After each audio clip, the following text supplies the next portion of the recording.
It didn't it didn't seem to me that they were doing enough. Not until draft day. Draft day turned the entire season around. In fact, I don't think that they would have been that aggressive after the draft if it wasn't for acquiring A.J. Brown. I think he just turned the tables, and his acquisition just really pushed the whole decision-making process and amped up everything as far as, who they needed to go out there and get in the draft. I mean, after the draft, as far as making this team able to compete right now. It put things into right now mode as opposed to, all right, we're just, getting better, learning who we are. It just really elevated their shot at really being a very competitive team from this point forward.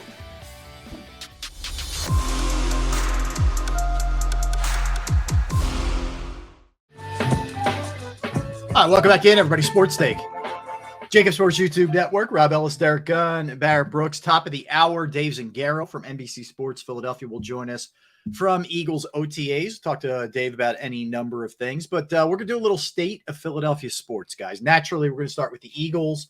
Hard to argue who the most popular team in the city is. There's no question. It's the Birds that drive the bus, that's for sure. So we sit here now, finishing up OTAs in, not all that long from now, July 26th. So about a month and a half-ish, somewhere in that range. Training camp will start.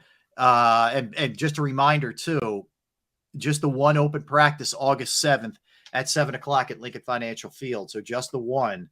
But beyond that, that's kind of where we sit. We've had a pretty busy offseason in all fairness. I mean, you look at what we thought it was going to be. I thought they'd make a move to get a pass rusher, maybe upgrade receiver, but they were a lot more active than I thought they were going to be and swung for the fence a lot more than I thought they would. They bring in Hassan Reddick. They bring in A.J. Brown. Kazir White was signed to upgrade the linebacker spot. And then they have a draft that a lot of people gave a thumbs up to. So we sit here now as they embark on the 22 season with a second-year head coach, with essentially a second-year quarterback, although it's his third, his second as a full-time starter, and a defense that at least looks like it's improved from a personnel perspective. So whoever wants to jump in first, just give me your thoughts on kind of where this organization is headed and what the optimism level is for 22. Not you go, Barry. It didn't seem to me that they were doing enough. Not until draft day. Draft day turned the entire season around. In fact, I don't think that they would have been that aggressive after the draft if it wasn't for acquiring A.J. Brown.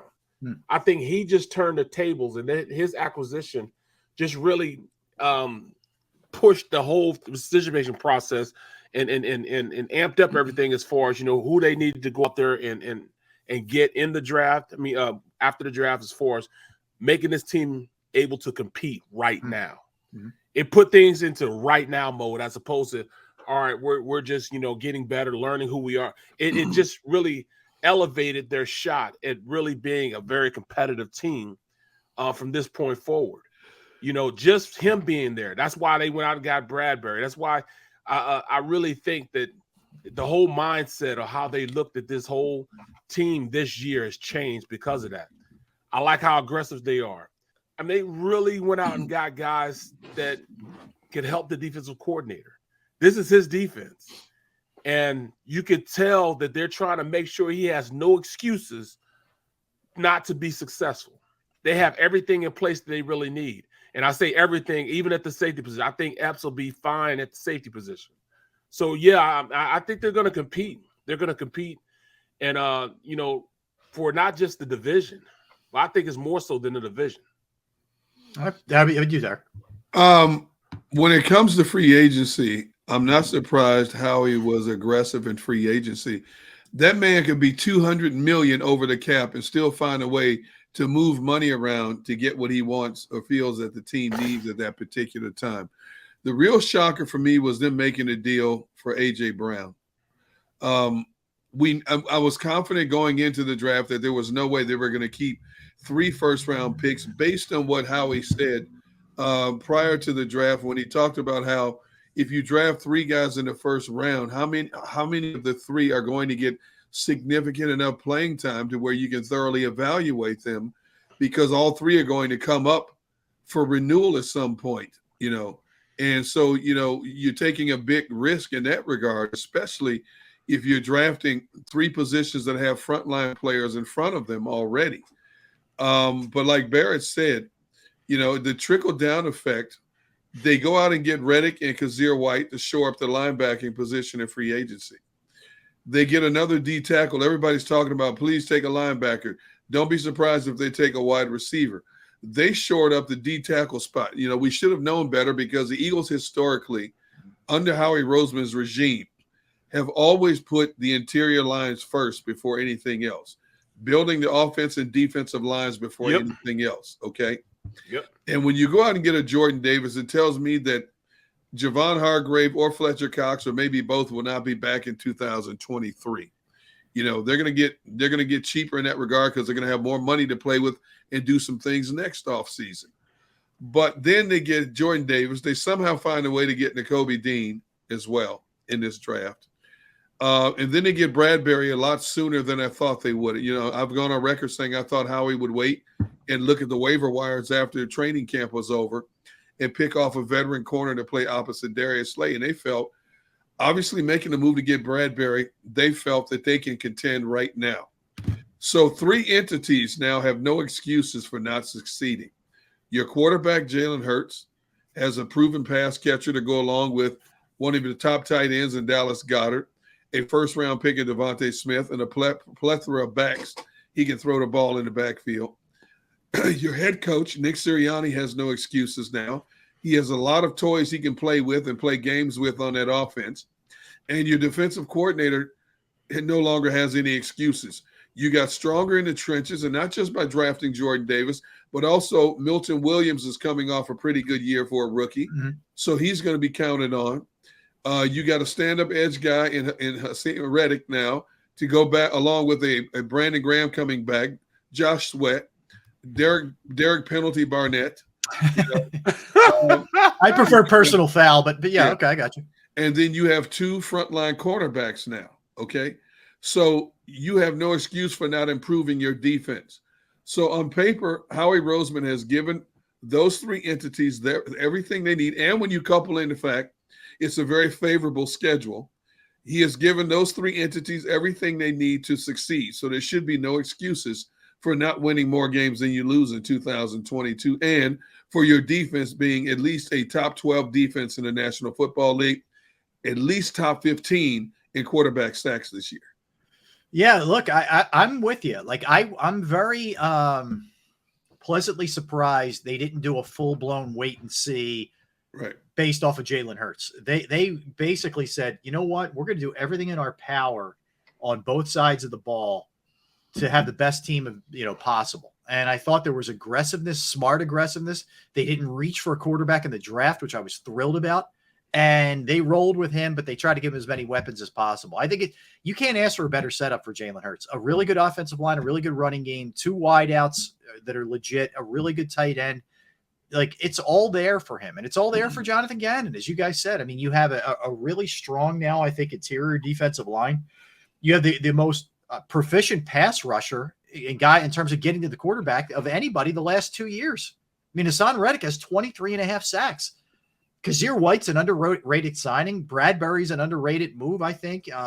Certainly rated big in this city. But I think the Eagles are in really good shape. They have upgraded talent-wise massively. And they got rookies that I think are going to be able to come in and help them. Jordan Davis is going to come in and help them. I don't have any doubt about that. I think Nakobe Dean's going to come in and help them. I have no doubt about that, too. This team, talent-wise, is going up big time. Did you hear what you just said? You just said three linebackers. Yeah. When have we been excited about linebackers being in our locker room? I can't remember, Barrett. I'm not even kidding you. Right, exactly. The Trotter. Yeah. Right. Yeah, Trotter and Carlos Emmons and that crew. That's a long time ago. It's like mid Andy Reid era-ish. Well, I think they expedited the surrounding Jalen Hurts with a better array of talent, because they have to find out what Jalen is or is not in a hurry. because they're in a good position next year with 2 first-round picks. The quarterback class is supposed to be much better in 2023 coming out. So they need to know what Jalen Hurts is or isn't. They got a sample of it in 2022. Mm-hmm. Now he's in the second year of the same system.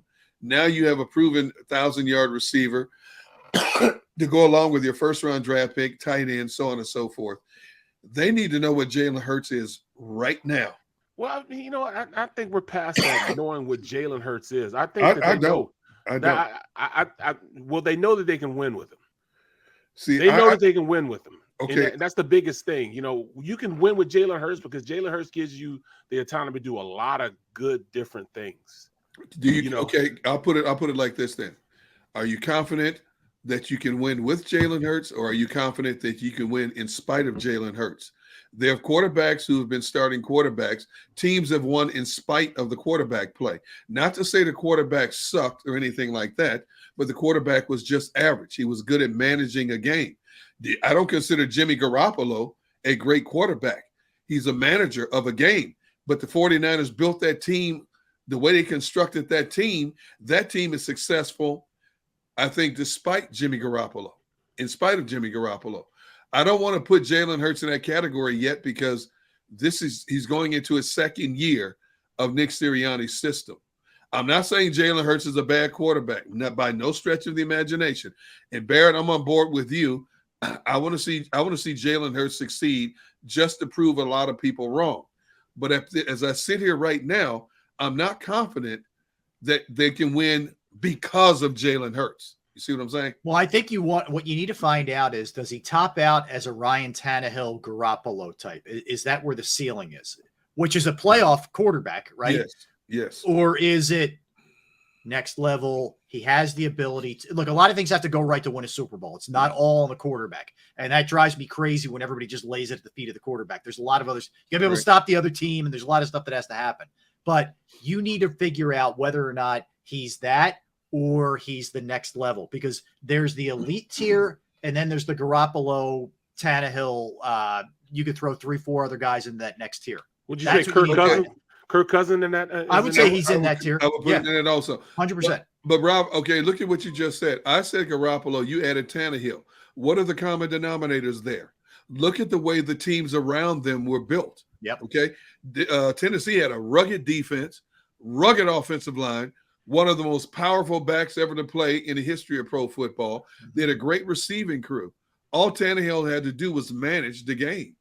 And at a certain point, he got exposed. Look at his playoff record. He got exposed. Look at Jimmy Garoppolo's playoff record. He was 5-2 in the playoffs, but Jimmy Garoppolo has always come up small in big game situations, okay? Mm-hmm.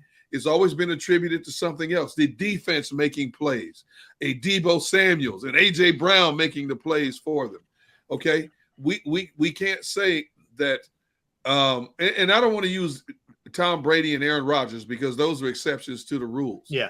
But look, let's say Lamar Jackson. Patrick Mahomes.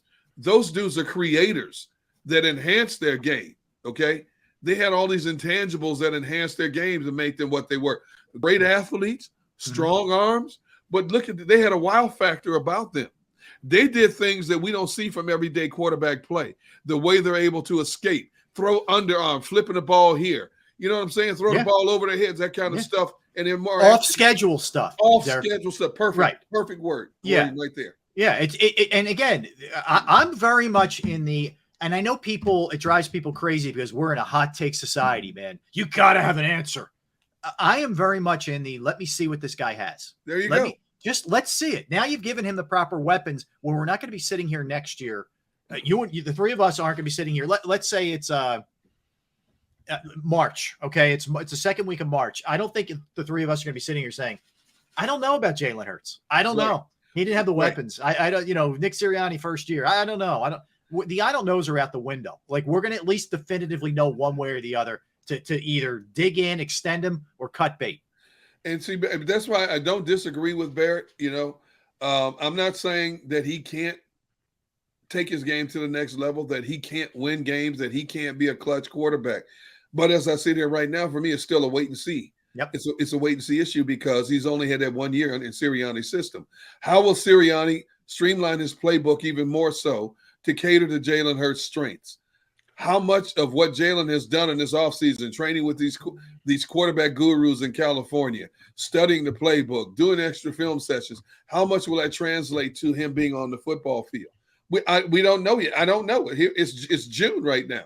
We're not going to find out. And the only thing that could really set Jalen Hurts back is if he has a severe injury, which cost him the bulk of the season in 2022. And then we're going to still be sitting in offseason saying, I'm not sure what Jalen is. Okay, that's a key point, because let me just hop on that, because that's also something we need to see him evolve with. As much as we love his legs, and it can be a killer on a third and 4, and he picks up 5, it's a killer. I don't want him running as much as he ran last year. I don't either. I don't want those rushing numbers up. I want him down. To me, it's a good sign if his rushing numbers are down this year. Mr. Brooks? Barry? They're gonna go down just by process of elimination, because you're gonna pass the ball more. And I hear both of you guys saying, all right, well, look at Jalen. We don't know Jalen. We know that Jalen is a weapon. I hear you guys saying he's a weapon. Right. But how are they going to focus this weapon? And in what direction they're going to point this weapon? He is at this point a guy that I feel as though he's instead of taking that playbook and bringing it down, I think they're going to open it up. They're going to give him the time to open up the offense as far as passing the ball more, giving him the ability to call more plays on his own, more check with me's, get to the line, figure out what the defense is going through, because I think he's going to take that next progression in his game in which he can do stuff like that. I haven't seen a lot of quarterbacks that run the ball as good as he does. Them give him an open playbook like they're going to give him. I can almost guarantee you he's going to throw the ball. And like a healthy run-pass ratio in the NFL, in this day's NFL, is probably 70-30. 70 being passed and 30 being running. I think they're going to be right around 60-40, which is still a lot of running the rock. But his ability to open up and throw to targets that will catch the ball. We wouldn't be talking about a lot of this if guys just caught the ball in certain situations, or not ran out of bounds on pass plays, right. Going down the field, not going down the field blocking guys. There were so many circumstances. I understand, just like in the last game they played in the playoff game, there were a lot of guys open, running around. But hey, it was everybody's first playoff game that his first playoff game, Smith's player's first playoff game that they were taking part in. So a lot of those guys were young and just getting into it. Plus, we're playing against pretty good defense. But look how many plays in which Jalen Reagor dropped. There were touchdowns that they could have won the game. Yeah. Look at the Giants game. Yeah. You know what I'm saying? Even the 49ers game. There was 2 touchdowns called back in the 49ers game because illegal blocking downfield or running out of bounds, illegal touching, coming back in and touching the ball. There were opportunities that this team could have scored and took advantage of, but they just didn't take advantage of because stupid young mistakes by young players, and that's all it was. So I'm on the bandwagon of Jalen Hurts because I have a lot of confidence in Shane Steichen. I have a lot of confidence in Sirianni, and I have a lot of confidence in that offensive line, basically making him a better player than what he is.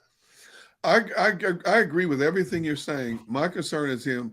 Will he stay in the pocket a little bit longer and not be like that rabbit being flushed out of the bush? Yes. I look at the Lamar Jackson. Okay, Lamar Jackson, he missed 4 games last year due to injuries. Okay, running the ball too much. Running the ball too much cost RG3 a career, basically. He was this electric quarterback his first year. He could do no wrong. I believe he was rookie of the year offensively. Yep. Okay. All of a sudden, he took a devastating shot. Never the same quarterback. Now your question is, hey, what team is RG3 with this year? He was backing up for the Ravens for a while. Where is he now? That's my concern. Jalen Hurts is a smaller quarterback. He's not one of these big-bodied quarterbacks. And I guarantee you, all these defensive coordinators, all these defensive players who hate the fact that the game has been changed to protect the quarterback, anytime that quarterback crosses the line of scrimmage, they're salivating at getting a good shot on a quarterback, okay? And I don't want to see Jalen Hurts take an unnecessary shot because he's a little skittish. He's still a little skittish. Gotcha. You know what I'm saying? Yeah. No, look, that's fair. That's why I'm hoping his running numbers go down significantly because as we just talked about, he's got better weapons around him. He sees the field better. He reads his progressions better. The timing is more rhythmic, rhythmatic in terms of 1, 2, 3, deliver. 1, 2, 3, deliver. He's not holding the ball back there too long, taking unnecessary shots. All right, so go ahead, Barrett. Get it in. Then we got to get to Dave on the other side. But go ahead. I don't want him significantly down.